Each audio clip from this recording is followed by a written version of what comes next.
Okay, in the last video I showed you how to set up the collaboration um, tool itself so that it's actually showing it's viewable by students. When we click on this now, we should be able to see Blackboard Collaborate Ultra, and then if we click on that link, we go to a sort of pre-room, and this is what the students are going to see. As you can see, I've created a couple of sessions here. We have the option to create dedicated sessions that will open and finish at a set time.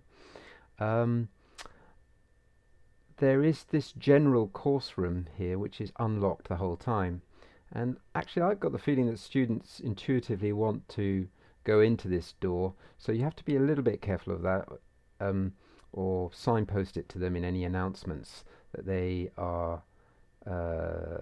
definitely don't go into this course room by mistake, and they're just sitting there in an empty room while you have gone into a different room which you've created here.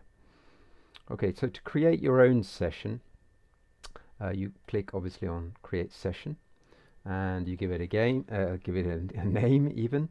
So let's call this Seminar 2, Seminar Friday.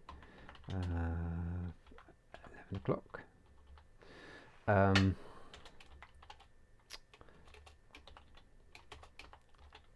401 and Oliver.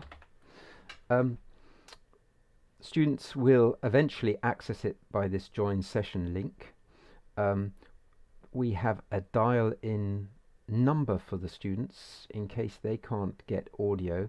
If they can't get audio, by the way, the most likely reason is that they've accessed Blackboard through Microsoft Edge, so you may want to remind them that Chrome or Firefox are the best way in.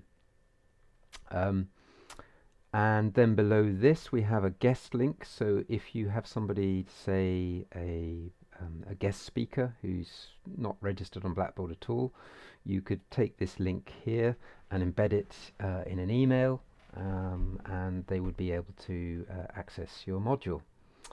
On the left hand side here you see a number of statuses that people entering the webinar will have.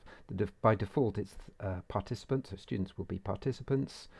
You can make them presenters or you can make them moderators, and I'll explain a little bit more about that later in another webinar. But basically, if you want students just to shut up and listen to you, you can keep them in participant mode, and I'll show you how to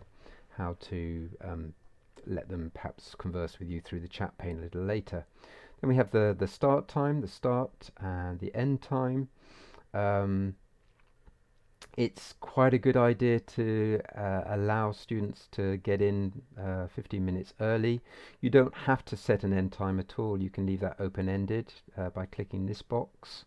Obviously, if you do set a time, and then you carry on speaking beyond that time, and you're recording the session, then that session wouldn't be recorded, or the time after you finished wouldn't be recorded. Okay, and then at the bottom, obviously, click Save, and there it is, it's appearing here.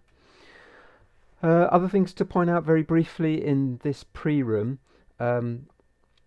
you can record your sessions. I'll show you how to do that in a little while, but once the session has been recorded, students will be able to access it through this hamburger menu here. You can see quite obviously it's recordings, but I think it's hidden from students a little bit. They're not going to see that unless you point it out to them here. Okay, so that's it. In the next video we'll actually go into the webinar room itself.